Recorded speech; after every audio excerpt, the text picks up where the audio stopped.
If you think you've heard every prison horror story, you haven't, so like, subscribe, and leave a comment now because what you're about to hear only gets darker the deeper it goes. The emergency lights were still spinning when the transport van rolled through the gates of Red Onion State Prison. Snow clung to the razor wire like frostbitten teeth, and the mountains of Southwest Virginia swallowed the sound of sirens as if nothing bad ever happened there. Inside the van was an inmate who shouldn't have been alive. His name was Marcus Hale, 32 years old, serving time for armed robbery, found barely breathing in a segregation cell that was supposed to be under constant surveillance. By the time paramedics reached him, Marcus's wrists were purple with restraint marks. His eyes fluttered open once, long enough to lock onto a correctional officer standing too close. He tried to speak, but whatever he wanted to say drowned in blood and breath. 10 minutes later, he was pronounced dead at the hospital in Norton. Official cause: complications from self-harm. Unofficially, nobody inside Red Onion believed that story. Detective Erin Walsh arrived before dawn, boots crunching over ice as she walked past the outer fence. She'd investigated murders in cities where witnesses begged to talk. Red Onion was different. Here, silence was policy. The prison had been built to control violence, to isolate the worst of the worst. Concrete walls, steel doors, near total lockdown. Inmates spent 23 hours a day alone. Human contact was considered a privilege. Marcus Hale had entered that system mentally stable, according to intake records. He'd written letters home, talked about earning his GED. 6 months later, he was dead. Walsh started with the cell. Segregation Unit D, a narrow corridor where doors didn't have windows, only slots. The air smelled like bleach and something metallic underneath. The cell camera footage should have shown everything. Instead, there was a 2-hour gap the night Marcus died. A technical malfunction, the warden said, his voice smooth, rehearsed. Red Onion prided itself on order. Malfunctions were rare. In Marcus's cell, Walsh noticed scratches carved into the concrete wall near the bunk. Not random. Words. Short ones, uneven, cut deep enough to bleed fingers. Not safe. They watch. And one phrase repeated again and again, like a prayer or a warning: don't sign. What does that mean? Walsh asked. A guard shrugged. Inmates say a lot of things. But the paper trail told a different story. Marcus had filed 3 grievances in his final month, each one rejected. He claimed officers threatened him after he refused to cooperate in an internal investigation. Names were blacked out. Dates were missing. Someone had cleaned the record with care. Walsh requested interviews. The first inmate brought in was Eli Carter, housed 2 cells down from Marcus. Carter kept his eyes on the floor, his hands cuffed tight. He wasn't crazy, Carter said quietly. They said he was, but he wasn't. Who's they? Walsh asked. Carter hesitated. In Red Onion, hesitation could be fatal. The ones who decide if you ever leave the box. That was when Walsh learned about the step-down program, Red Onion's promise of progress. Good behavior meant fewer restrictions. But former inmates described it as a maze with no exit. Miss one rule, file one complaint, and you were sent back to isolation. Marcus had been weeks away from review when his grievances disappeared. The prison's internal report arrived that afternoon. It concluded Marcus Hale acted alone, that there was no evidence of abuse or retaliation. Case closed. Except it wasn't. As Walsh prepared to leave, a maintenance worker slipped her a folded note near the exit. No name. Just a time and a location inside the prison, scrawled in pencil. At the bottom, 2 words underlined hard enough to tear the paper. Check records. That night, Walsh accessed a restricted archive tied to segregation placements. What she found stopped her cold. Marcus Hale's name wasn't alone. There were others. Men who entered segregation healthy, filed complaints, and left on stretchers or not at all. And hidden in the metadata of those files was one signature approving every decision. The warden's. Detective Erin Walsh didn't sleep that night. She sat at a motel desk staring at the names glowing on her laptop screen, each one a quiet echo of Marcus Hale's fate. 12 inmates over 4 years. All placed in long-term segregation. All filed grievances. All suffered medical emergencies or psychological breakdowns severe enough to erase their testimony. Every approval traced back to the same signature, the same looping pen stroke belonging to Warden Thomas Keel. By morning, Walsh requested a formal meeting.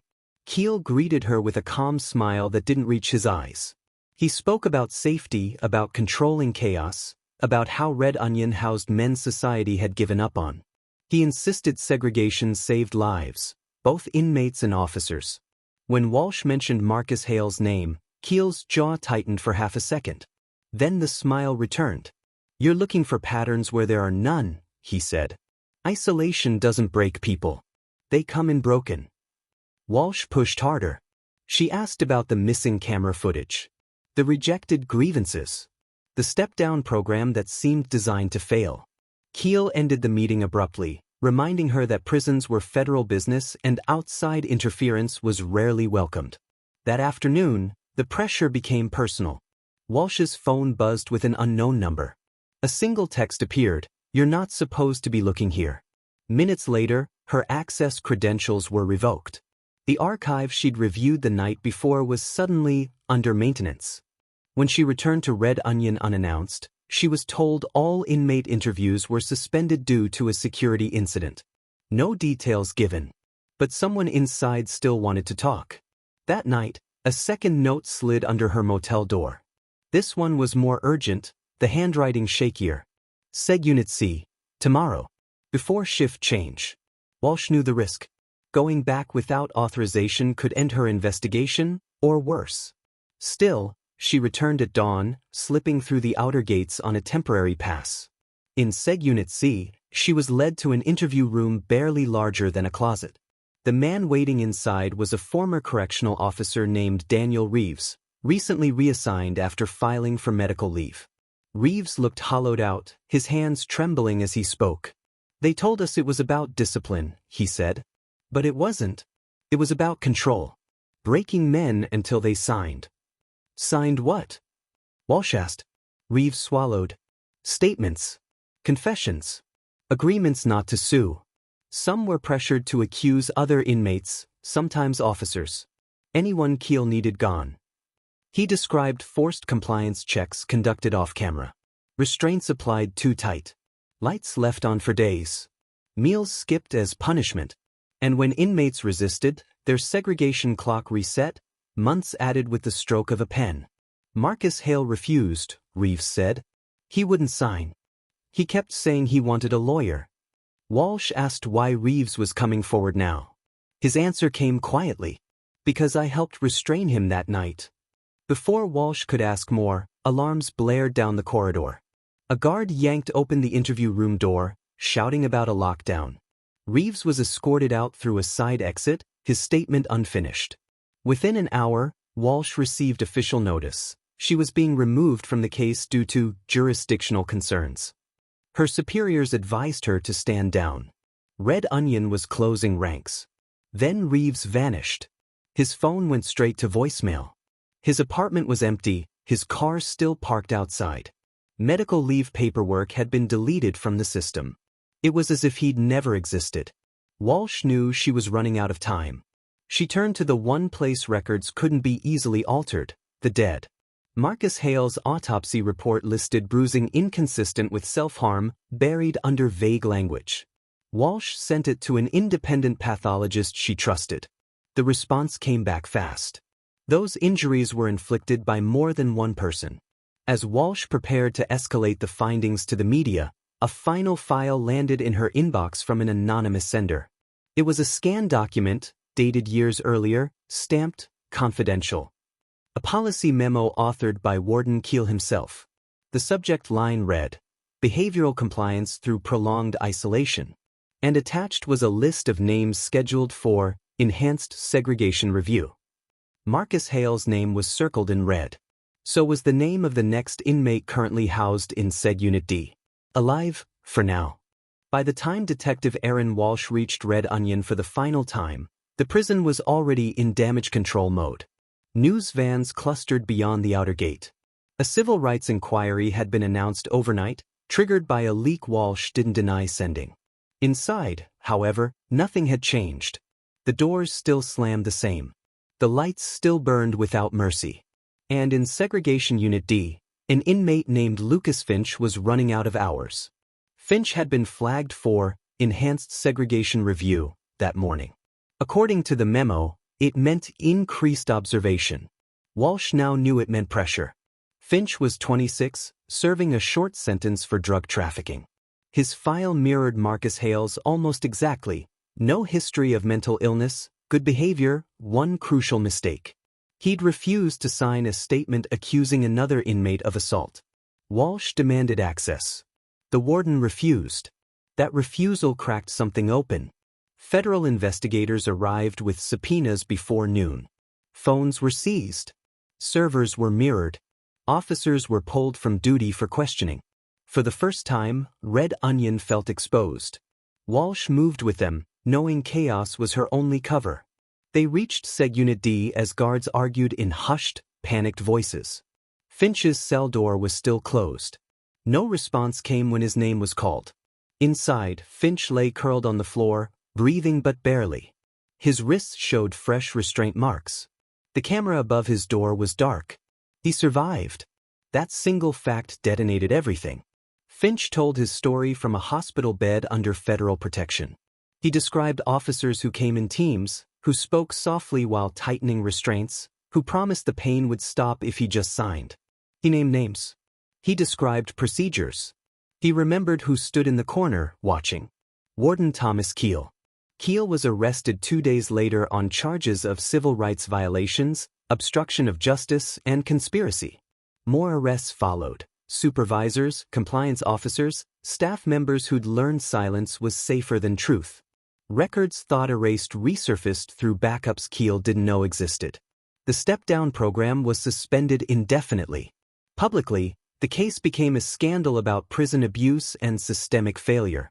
Headlines spoke of isolation, retaliation, and broken oversight. Families of the dead finally had answers, partial ones at least. Privately, Walsh struggled with something darker. In the weeks that followed, she reviewed everything again. Marcus Hale's final hours. The missing footage. The injuries. Something still didn't align. The independent pathologist confirmed the cause of death wasn't suicide, but also wasn't officially ruled a homicide. Too many variables. Too much ambiguity. Then a package arrived at Walsh's office with no return address. Inside was a flash drive and a handwritten note. "You were right to keep digging." The drive contained raw camera footage recovered from an offline backup. It showed Marcus Hale's cell during the missing 2 hours. The angle was poor, the sound distorted, but the truth was unmistakable. No officers entered the cell. Marcus was alone. What the footage showed instead was a man unraveling in real time, pacing, shouting at shadows, slamming his fists against the walls. Hours of isolation, weeks of pressure, months without meaningful human contact had finally collapsed inward. When he tried to harm himself, no one came. Not because the cameras failed, but because they were deliberately routed to delay alerts during compliance windows. The system hadn't killed Marcus Hale with hands. It had killed him by design. Walsh closed the file knowing the convictions wouldn't bring him back. Keel would die in prison. Policies would change. Reports would be written. But the damage was already done to men whose minds never recovered, whose names never made the news. 3 months later, during a routine transfer at another maximum security facility, an inmate was found unresponsive in segregation. Different prison. Same policy language. Same delayed alerts. Walsh stared at the report, recognizing the phrasing immediately. They thought the problem was one warden. They were wrong. And if this story stayed with you, if it unsettled you the way it should, stay close. There are more places like Red Onion, and more stories waiting in the dark.